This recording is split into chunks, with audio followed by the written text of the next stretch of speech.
Welcome to the Let's Get Vulnerable podcast with me, your host, Dr. Morgan Anderson, clinical psychologist, relationship coach, love expert, creator of the ESL relationship method, and athletic wear connoisseur.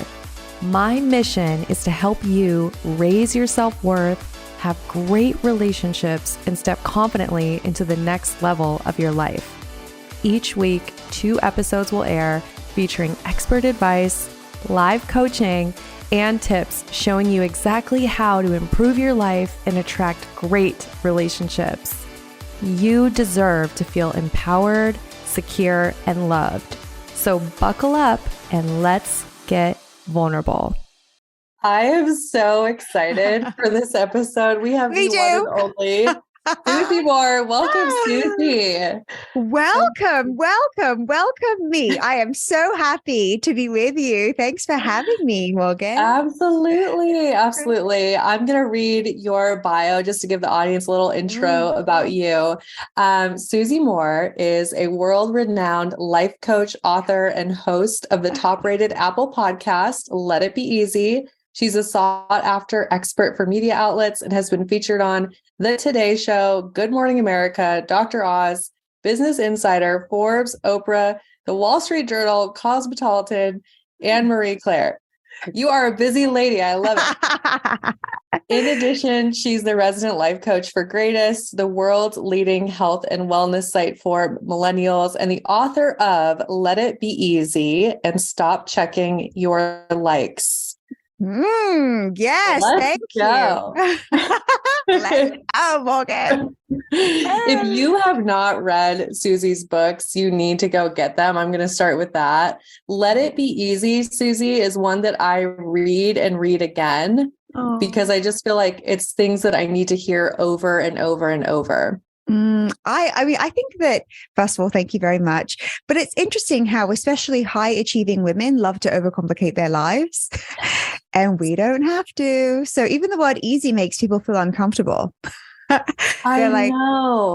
Like, that's not available to me. Like, I couldn't possibly do that. I need to sweat it out, earn every single thing that I have with like this sweat equity or something. It's not the case.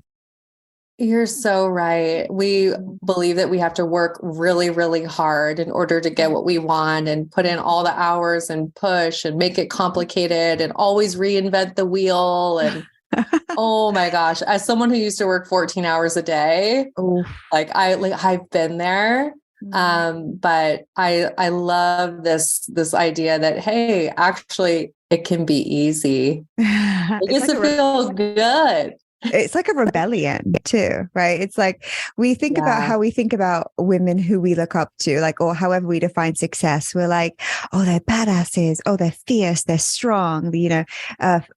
All these adjectives we use to describe them. We never describe anyone as relaxed. Oh, you're so right. That's my goal. The relaxed, successful woman, not the slaying it, but yeah, how about the relaxed woman? Wouldn't that be something? That's beautiful. I love it so much. And when we are in that energy, things come to us, don't they? It's so interesting. Yes. When I make relaxation my highest priority, it doesn't mean that you don't work. You just work in a different place. Like the ideas that you have are different. The conversations you have are more lighthearted. When we're not in a state of stress or when we can learn to come back to the truth of who we are, I feel as if everything just becomes a bit more simple. So true. Yeah, especially when it comes to like if we're creating something or even if we're having like a difficult conversation, which is something that I coach a lot of women on because it's so uncomfortable to have a confrontation, say with somebody, maybe with another friend or with an employee, whatever it may be. Sometimes I think that the way that we're approaching something, giving other people the benefit of the doubt, knowing that we're all human, coming back to this place of, we're all just kind of figuring out life. It lowers the stress. It lowers the need for perfectionism. It allows us to be present, and with presence and with, even compassion for ourselves and others. I just feel like just a whole lot becomes so much more straightforward because we lose so many stories and lies that can go through our mind. So true. So true. And I know right before we hopped on, I was talking to you about how I let something be easy in my life and how it actually worked. Yes, And I was kind of tell us. shocked. Yeah. So I had a book that came out called Love Magnet, and I am sending you your copy. I'm so excited for you to have it. Yes. And I'm trying to get the word out. And of course it's like, okay, how to do it. And I know I was overcomplicating it. And I was like, who do I know that knows my local TV station? And I was thinking, all I had to do was pick up the phone, call the news station. They answered and they booked me for an interview for tomorrow. Yes. Talk about letting it be easy by taking immediate action. You didn't sit and think about it, Morgan, for 2 weeks. Did you dilly-dally, write out a script of what you want to say? Think, am I ready? Wait, I don't know what I'm going to say. Wait, let me just worry about it a bit longer. 3 more days. Like immediate action, the swift action really pays off. Yeah. What do you think about that, Susie? Because obviously this applies to every area of our life, including our relationships. Mm-hmm. That willingness to really listen to that internal guidance and just act on it. Mm-hmm. Is that a muscle we have to train? Or how do we get good at just taking action and not overthinking? I've always known that our desires, so you have a desire to be on television, right? So our desires are safe guidance. They're not random. It's not, I mean, it's one thing if you're being heavily influenced by someone, maybe a parent or a close friend. That's one thing. You know how it feels when a desire is yours. It feels clean. It feels good. It feels expansive. It feels kind of exciting.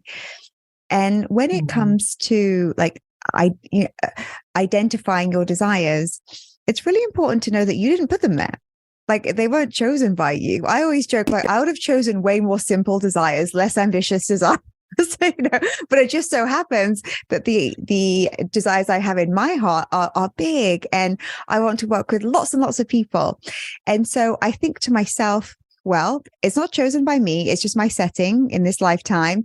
And so if it is, and the universe is a friendly one, then why wouldn't it unfold? Like, why wouldn't the dreams come to pass so long as I'm not actively blocking it?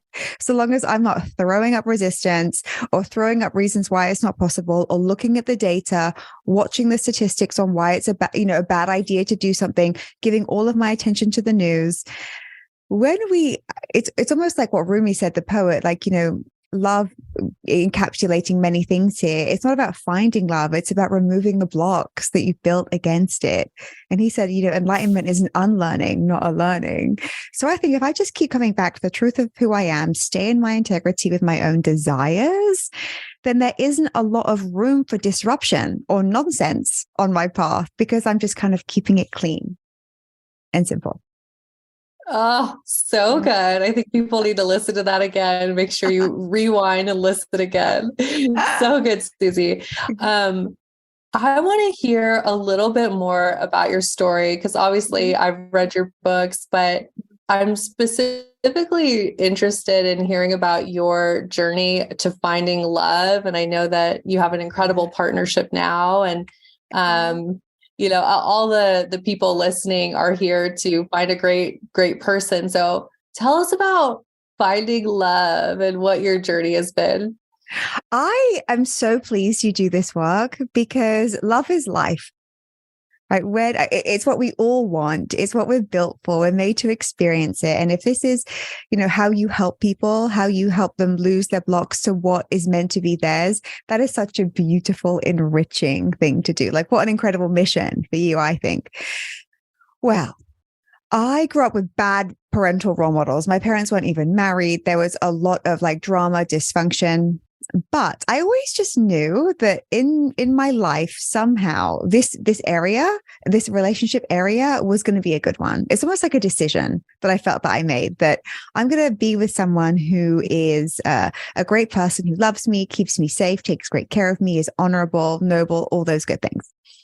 But as we do, we live and learn, we go through life. With the background that I had, especially with the modeling that I had, I got married early in Australia when I was living there at the time.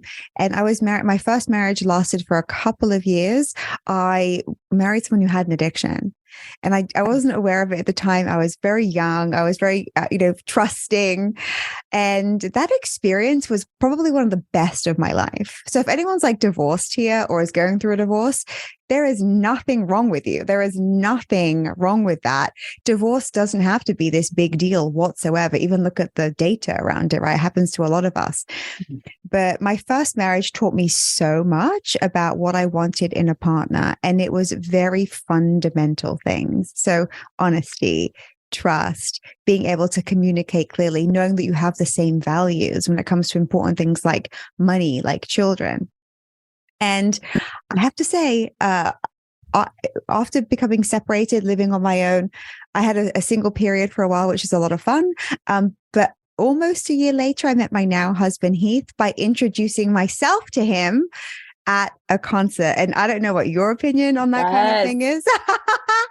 But I was like, look, I'm happy to do the introducing. This is always my policy, or it was back then. I'm happy to introduce myself because I know that men too are insecure, afraid. It's not that they've got all this confidence. But after that, it's up to them to do the work. Like after that, you have to pursue me. So, but I've always felt very comfortable introducing myself to people, men and women, in different kind of cycles and different situations. But I introduced myself to him, and we just last weekend celebrated our 13-year wedding anniversary, and it's the best thing in my life. Congratulations! That's such a beautiful story. I love it. And I loved how you shared that your first marriage was actually a gift and that you learned so much through that. Mm-hmm. Yeah. And I think addiction makes someone emotionally unavailable. Mm-hmm. Excuse me. So like we don't think about addiction as that, but really when someone has an addiction, they don't have the emotional capacity to really show up for us or invest in us. Mm-hmm. So I always look at it as another form of being emotionally unavailable. Yes.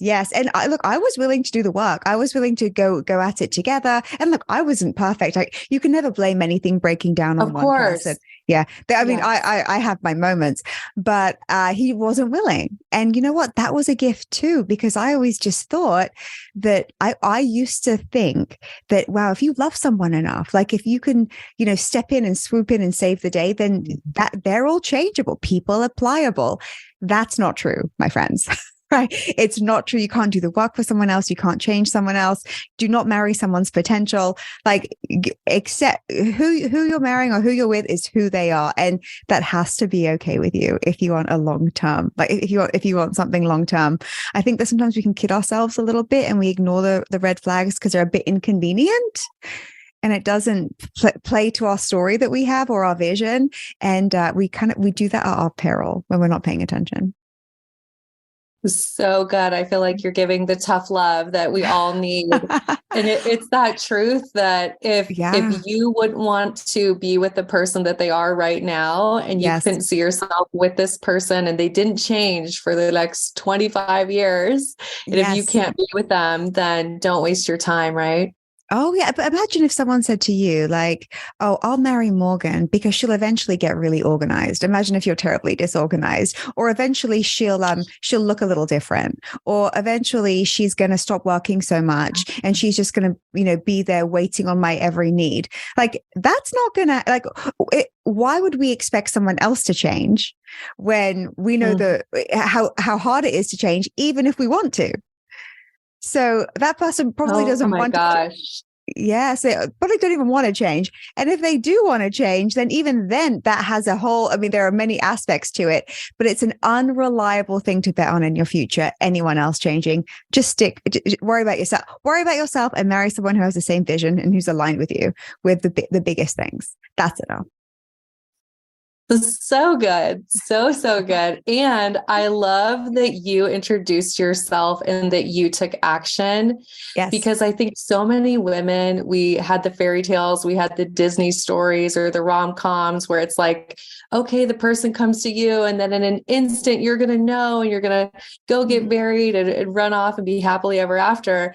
Mm-hmm. But we don't have those models of, hey, you should do some work. You should make yourself available and create opportunities for yourself to actually meet people. Yes. Yeah. Well, think about it. I mean, look, in some lucky circumstances, that works. There'll be a guy who's very assertive, who'll seek you out and so forth. But that I'd say is more of an exception. Like the dream kind of, or the dream that we've been sold. The way that I think about it is, you've got to, this is kind of what we touched on before too, with the TV success that you just had in, 24 hours. You have to participate relentlessly in the manifestation of your own blessings. So it's not like, oh, I'll just sit here and I'll be open. It's like, are you going out? Are you making an effort? Are you asking people for introductions when you're showing up? Have you even done the work on yourself to be someone who's ready to be in a relationship, who isn't going to look, I've had to evolve so much on my own. I used to be kind of sulky. I used to have more of a temper when it came to certain things. But I think to myself, I cannot imagine that, Susie. I'm sorry. I don't want to interrupt you. I can, like, you say that, like, no, you are the brightest light, so much great energy. I can't even imagine that version of you. So I can imagine like all the things you had to let go of to become who you are. Oh, I think, look, let this give anyone hope. I used to be like this, Morgan. How terrible is this? If my husband, actually both husbands, this is younger me, if they kind of missed the mark on something or did something wrong, I wouldn't tell them. I'd stew on it. I'd be snappy and sulky for like 3 days.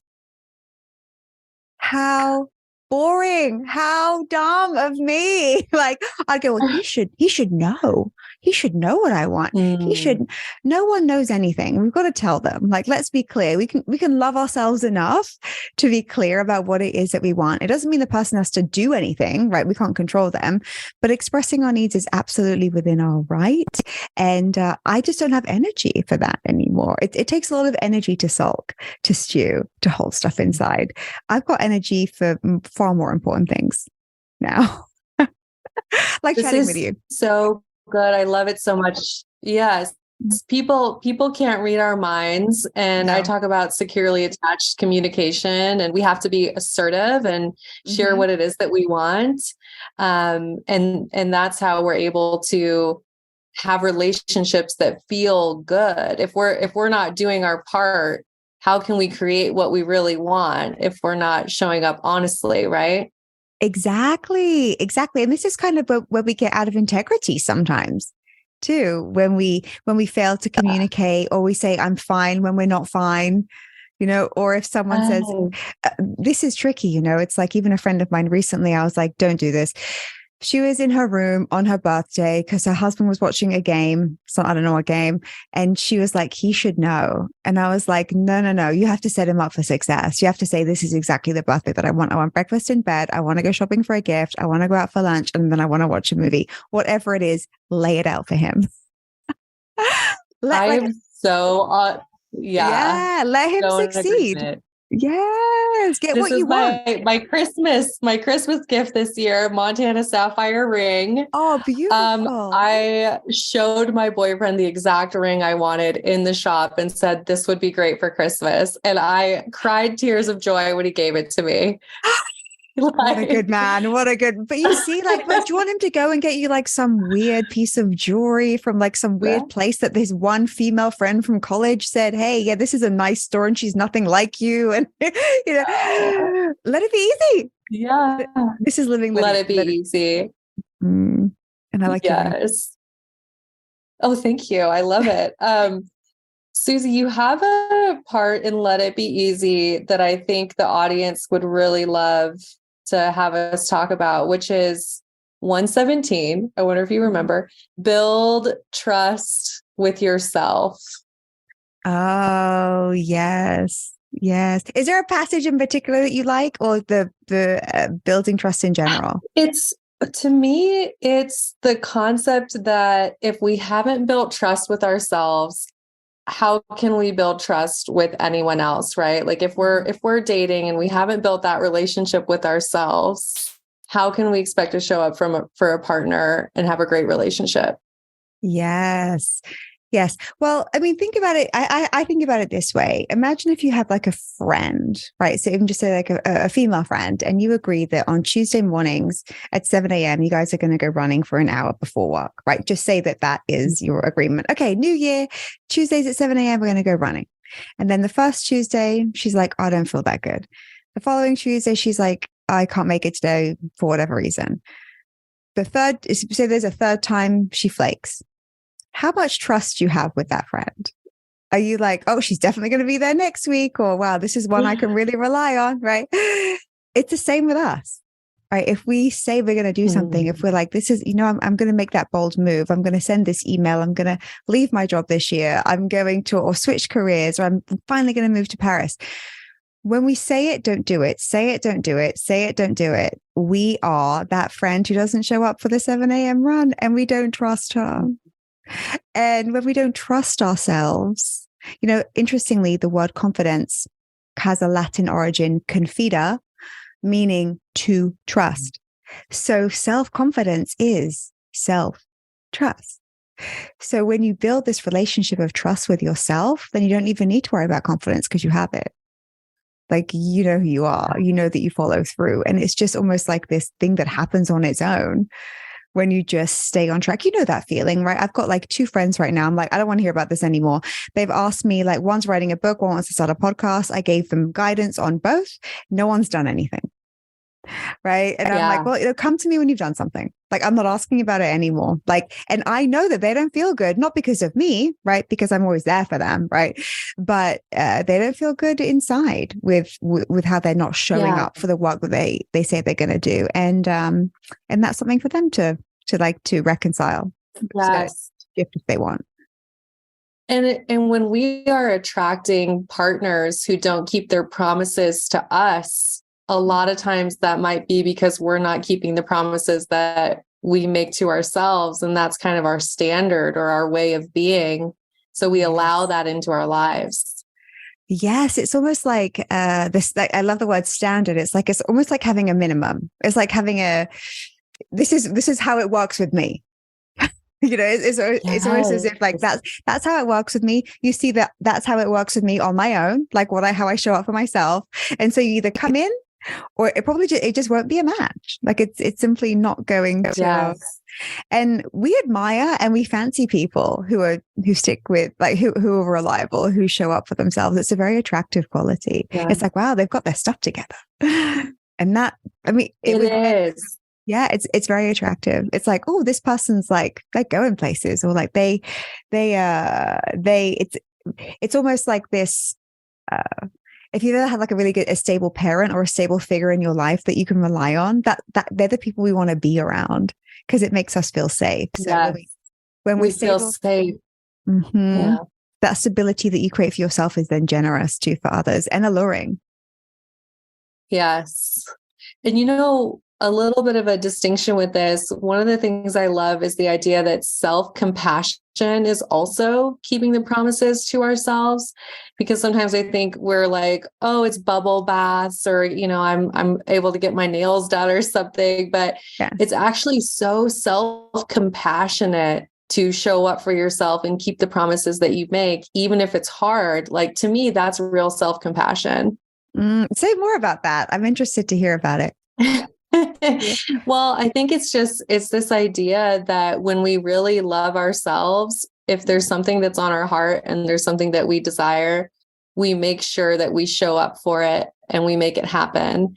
So if I know that I need to get to the gym 5 days a week and that's how I feel really good, when I'm showing up for that, that's my self-love in action, and that's creating confidence.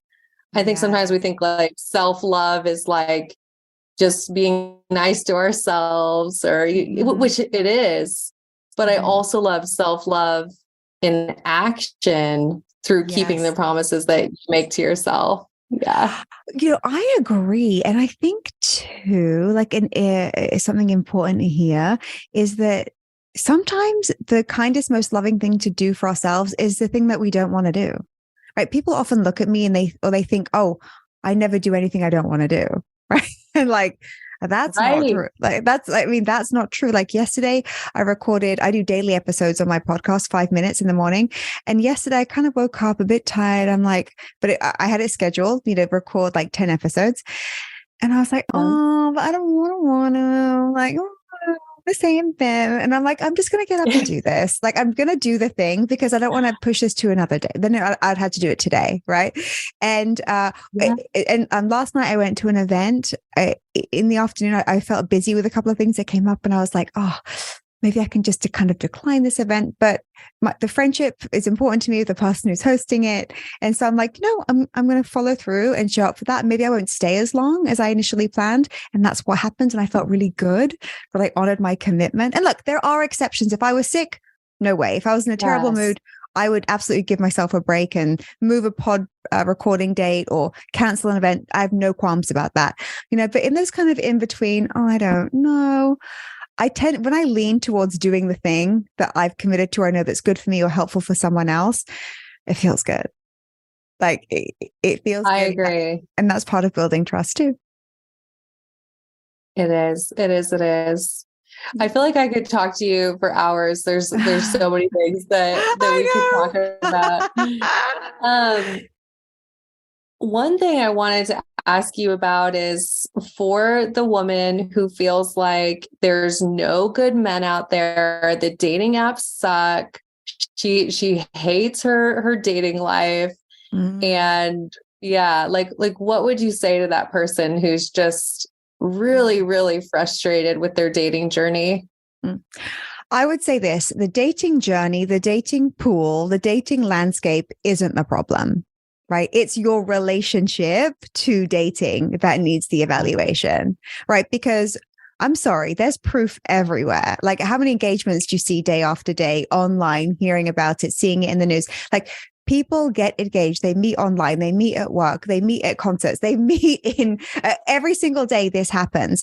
And if you think that no one meets anyone, that this is a futile exercise, I'd say, where's the proof? Like, show me the proof. And I don't want you just to reference your own life, right? Like, show me the proof that this is a waste of time. It's terrible. And that this is such a miserable thing. Like, where's the proof? I want to see the evidence. Like, as if I was a jury, like, present the evidence to me. Like, where is it?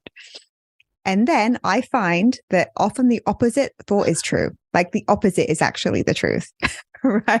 A lot of cases when we're suffering. So if just say, that the dating pool is always evolving, it's changing every day. Like, this is a dynamic, breathing thing. Where's the proof that actually it's really, it's full of possibility? I want to see the proof for that. And guess what? There's proof everywhere for that. Like, look at it. Like, haven't you had a friend recently who's met someone, or a friend of a friend, or a coworker? I remember in between husbands, when I was single, and a friend of mine would like meet a guy, and I was of course hoping to meet a guy. I always felt like so reassured. I'm like, see, it happens all the time. Like, people meet. I love this. Yeah, I'd go, Susie, wow. this is so important. And I don't want to interrupt you, but I was thinking about how there's those of us out there who are feeling really stuck. Mm-hmm. And instead of saying, ooh, look, it's possible for me, we say, why is it happening for them and not for me? And we get in a terrible comparison place. So I love, and I trained my brain to do this too, of when I see someone doing something I want to do, I say, oh my gosh, it's available for them. It's available for me too. Yes. But my brain, right? My brain used to say, it's happening for them. Why isn't it happening for me? Because you're some exception who's got nothing going for them and it's hopeless, right? Like that.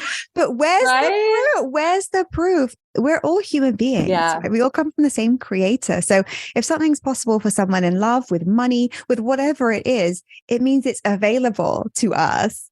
That's very good news. Like, this is good news. So I know this now, that whatever the situation is, or the event, something external, whatever it is that's making us feel miserable, helpless, stuck, sad, insecure, it's not the thing, right? It's what we're believing about the thing. It's our relationship to the thing. And that it is just what requires our examination. Like that is what requires our thinking and our playing around. And often, this is also great news. Often we're just one belief upgrade. Like, so upgrading a belief, like something's terrible to, oh, something's possibly hopeful. Something is possible. You're one belief upgrade away from a completely different life. Like that's it. It's not 10 years of therapy. It's like simply look at it, look at the truth. When you come back to the truth, like the truth that's irrefutable, almost like the stories that we have don't need to be worked on. They just fall away. It's like if you see a snake, and then you're like, oh, it's a snake. Then you realize it's just a piece of rope. You're not afraid of the rope. Right. But often we see that everything is snakes and we're like not questioning it. And so we live in fear. We live because we're surrounded by snakes. But are we? Like, are we? And seek out success stories, immerse yourself in them. Like spend time with happy couples. Like surround yourself with the proof and like let your mind kind of take over from there. And I always find too that if you're even attracting happy couples into your life or you hear these happy stories, it's always like these universal nudges, like these gifts showing you what's also possible for you. So good. So good. That gave me chills to think about belief work. And one of the things I do in my program that I have is start with our belief systems, beliefs about ourselves, beliefs about relationships.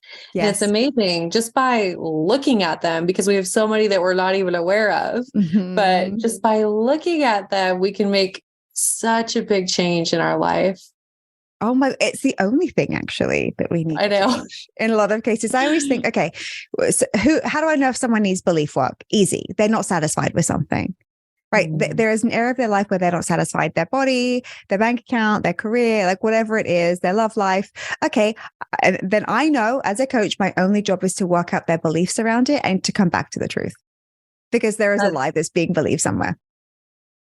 It's so good. And, as my training as a clinical psychologist, we would talk about beliefs, but not at the same level that I have found in NLP and coaching world. And I remember going to my first Tony Robbins event and it was like, oh, this is so like a level deeper than even my clinical training. So I really, really, really value belief work. And I love that it's like, of course, that every level of our life, we have to re-examine and constantly look. You're never done looking at your beliefs, right? No, when you arrive, you're dead, right? That's it. Like it never ends. But this is so interesting, Morgan. Like with the belief work, the tricky thing is they're invisible, right? We don't think, oh, I have a belief that the world is a dangerous place, or oh, I have a belief that there's a scarcity of money or health. Like what we're not going around. These are my beliefs.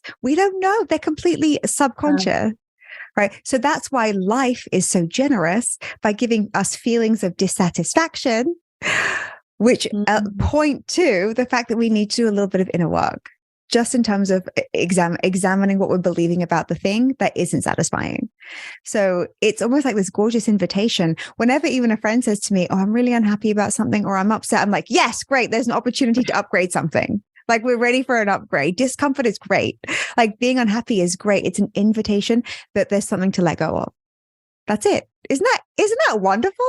Like what are we clinging to? Something that isn't useful, something that isn't true.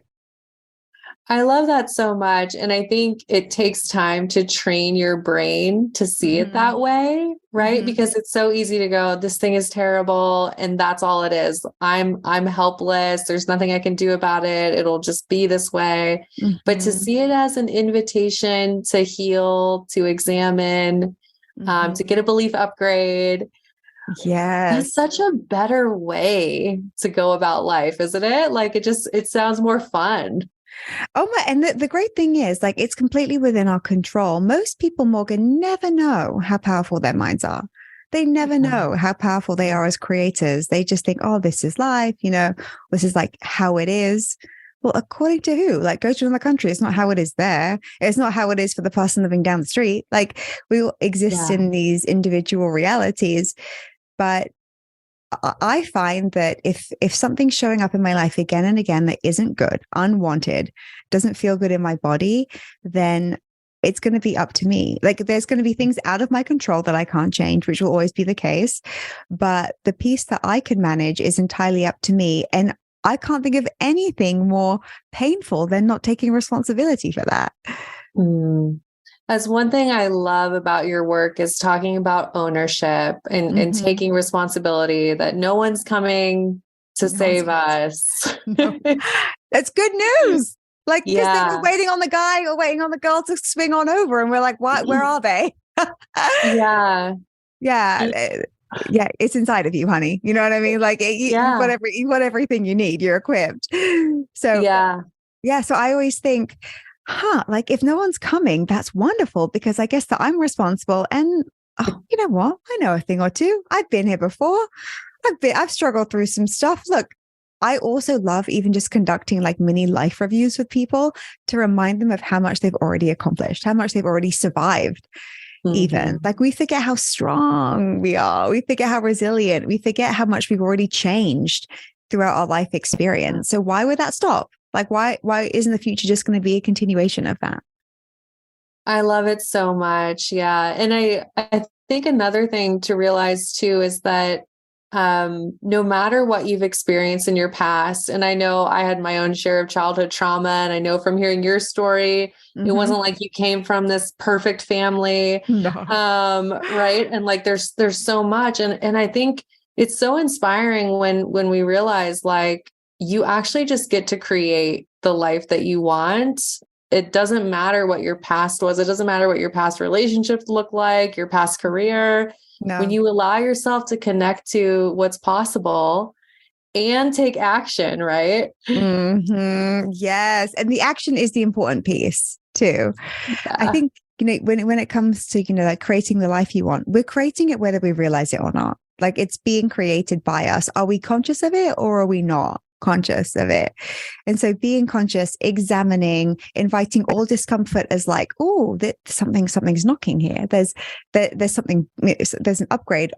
There's an upgrade that I need. This is good news. And then we take the action. You can't skip out on that part, right? You can't skip out on, you can't just do all the thought work and then, not put yourself in something that scares you, or, take a leap forward somehow. The action piece but the action piece becomes more fun, and it becomes more, it flows more easily when the right beliefs are driving it. Like I always speak about like the mind being the motor, and if the motor's in great shape, everything runs. Right? There are problems on the road. There's not constant worry. It's just going to break down. It's like, no, my mind's in good shape. And so the actions that flow from me, I'll still be uncomfortable, right? As I grow, but I even know that I've got myself in those uncomfortable moments. Not all the time, 100% perfectly, but generally speaking. So good. And I think it kind of connects to building that relationship with yourself and trusting yourself as well, because when you have that connection to your inner guidance system, you get to take aligned action, right? Like the action that you actually need to take instead of just action to make you look busy, right? Oh, which is so easy to do. Anyone who's like working, who's on social media for like 2 hours, like it's like, you can measure your actions by output. Right. So did you go out to that thing? Did you sign up for this app? Do you have 3 dates this week? Yeah. Like it's very measurable, like measurable, tangible action. It's where it's at. I say a lot that success is volume. Right. It's not like doing something once and then. So for example, with your TV win, congrats. So happy for you. That seems like that was 1-to-1, like, so awesome. But imagine if 3 people said no. I hope you'd have kept going. I would have. Yeah. Until you get a yes. I always say, don't stop until you get a no. Like, don't stop it. Like, don't stop until, and by a no, I mean a universal no. Do you know what I mean? It's like, there are always more options. There are always more media outlets. There are always more ways to get there. It's like, who has the final no? I love it. I'm not sure. Yeah. I haven't found it yet. I saw Jamie Kern-Lima speak recently, and she had talked about sending like 350 emails to Sephora, or like, it was crazy, like the volume. And I know you have those same stories too. Yes. I love it. Oh, well, why do we think that, the first time is going to be the thing. Yeah. Like, when is that ever true in nature? You know what I mean? Also, you know what's so funny is like now, since my mindset is the way it is, I think, wouldn't that be boring? Yes. If it always worked the first time, wouldn't that just be boring? We would have nothing to figure out. Imagine if everything that we wanted, we got the first try, every single person. Like every single person got every job, every partner, every vacation, every deal, every dollar. Like it was like an instant yes. I'm not sure that would make any sense. Yeah. Like where's the learning and the growth and the fun in that, really? So first of all, that will never happen because it's simply like it's not possible. It wouldn't even be a generous way to live. And also it's through error, it's through contrast, right? It's through making our own, or like getting unwanted outcomes along the way that we kind of get clarity too. Yes. Like clarity comes from a lot of things not going our way. And that's also a really generous thing. So, I mean, I don't know how we got this idea that we should be perfect at things and that everything, needs to go to plan in order for us to be happy. I don't know where that programming comes from, but that's also just a belief, right? It's like a belief that should happen. My belief is that doesn't need to happen. And the way that life is actually perfect for us. I love it so much. I hope everyone who's dating is applying this to their dating lives, because the philosophy of, hey, this just gets to be an adventure and I get to learn from every person I meet and I get to get closer to what's meant for me, right? Like if we could have that. Yes. And come on, sometimes you got to date a few duds too to really appreciate someone like a diamond, but you might not have if that was the first person that you met. You might go, oh, this person's boring, or this person doesn't love to surf like I do, or something, and we can write people off. But so like the contrast and variety gives us a great grounding in terms of understanding like what really matters to us. So true. So true. I'd love to ask you, like, Morgan, what are a couple of the biggest dating struggles that people have? I think a lot of people share about just being really like frustrated and tired and exhausted, and they just don't want to put energy in. They're really frustrated with the apps. Mm-hmm. And I teach people that they're actually just not using the apps in the right way. So you've got all the tools, you've got all the inner know-how. Yeah.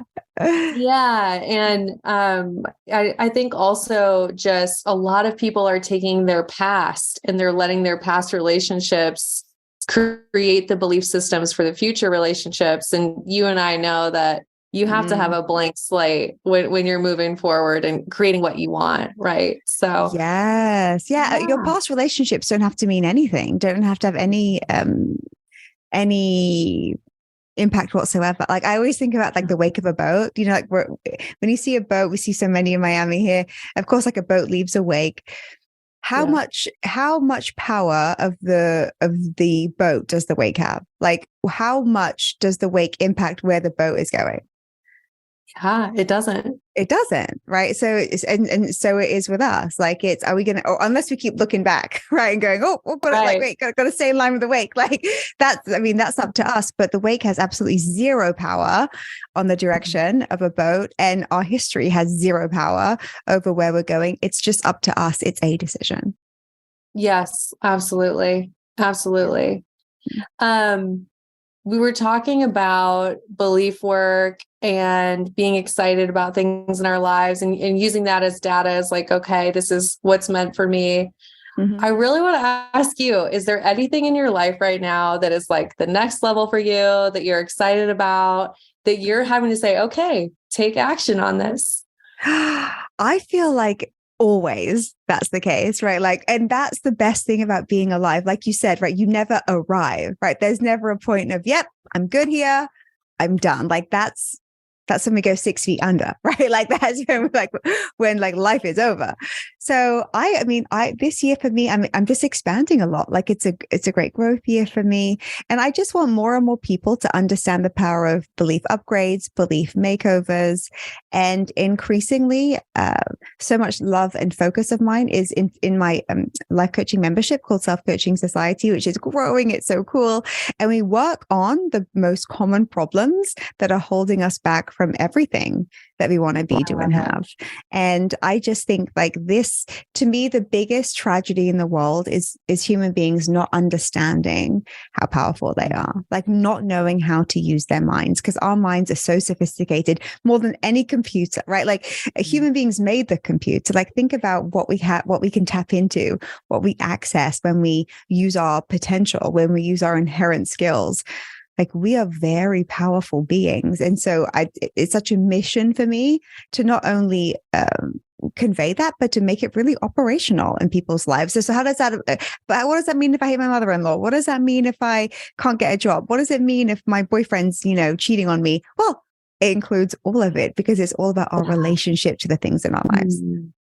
So good. I'm so excited for you. Oh, thank you. And yes, I love when it's a mission and it's that desire placed on your heart. And I loved how you talked about like sometimes you're like, hey, I wish it would have been like a little smaller, like a little easier, but it's there and you can't ignore it. And I know I've had that same thought too of like, man, what if I just wanted to be a regular psychologist and just meet with people one-on-one? Like that would have been really easy, but you can't ignore that calling to help as many people as possible and get the word out and share your energy and your light with the world. So I'm so excited for you. Thank you. And if anyone has a dream, like whatever the dream is, know that it will make you miserable and potentially sick in the long term.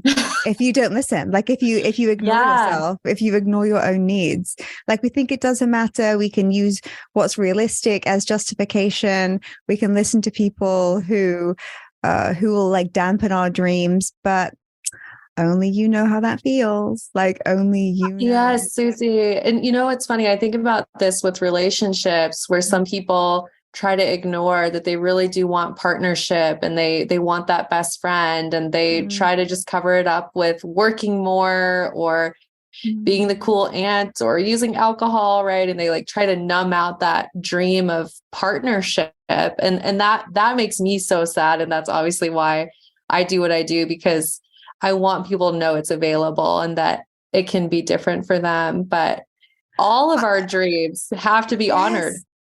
Yes. Well, I mean, I love that that's your mission. I love that you're like, wow, because companionship is, I mean, it's the best thing in my life. It's the most precious thing. I see you and Heath. You two are cute. You have fun. Yeah. Thank you. But I have to say, like, our marriage is really good, but it takes, like, it's not as if you just magically know how to be in a great marriage, right? It requires, like, we both work on ourselves, but I love that that's your mission. And yes, we do overcompensate in other areas. It's like, yeah, but I'm a boss at work, or yeah, like you said, the cool aunt, or using substances, whatever it is. Like, it's almost like that's cool. Like those things are fine too, but there is like, there's a more premium option available too. Yes. You're allowed all the things. You get to have it all. You get to have it all. Why would it? Yeah. Why not? And again, I'd look for proof. Are there some people who have it all? I look at people like maybe Sarah Blakely or Reese Witherspoon, right? With big careers, lots of kids, very full lives, and very much in love. Yes, it is so available. There's proof. Take it to the court. Take it to the judge. It's funny. I have my clients, we do this thing called reality testing. And that's exactly what you're talking about here, testing reality. We've got some synchronicity here, Morgan. I love it. Well, Susie, this has been so fun. I do have a question for you, but before I give you my final question, how can people connect with you? They want more Susie, they want more energy. How do they find you? Well, thank you very much. A couple of places. I would check out the Let It Be Easy podcast. It's the same name as my most recent book, Let It Be Easy. So super simple with Susie Moore. And then if you are interested in belief upgrade work, you can head to becomeyourOwnlifecoach.com, which is all about understanding the fundamentals of self-reliance so you can coach yourself through any problem. Beautiful. I love it. I hope you all check out Susie's work there. She's amazing. My final question for you. You are walking down the street, you meet someone who you don't know, and they say, Susie, give me your best life advice right now in the moment. It doesn't have to be of all time, but today, if someone says, what's your best life advice? What would you say to them? Ooh, I don't want to go, let's sit down for 6 hours and talk, right? But in lieu of that, what would I say today? Because this does change. But I would say today, because the mind is so powerful and because what we focus on expands, I'd just say, remember to focus the majority of your thoughts on what you want. Ooh, yeah. So good. I love it so much. Oh, thank you. What a fun conversation. Oh my gosh. Thank you for being on the Let's Get Vulnerable podcast. I appreciate you so much. I know the audience really connected with what you shared. And I look forward to continuing to connect with you. Can't wait to hear what you think of my book, Love Magnet. Yes, I can't wait to read Love Magnet. Thank you for sending it to me. Yes, of course. Until next time. Mwah. Yes, until next time. And of course, Susie and I are wishing you all high self-worth and great relationships. I'll talk to you soon. Bye-bye.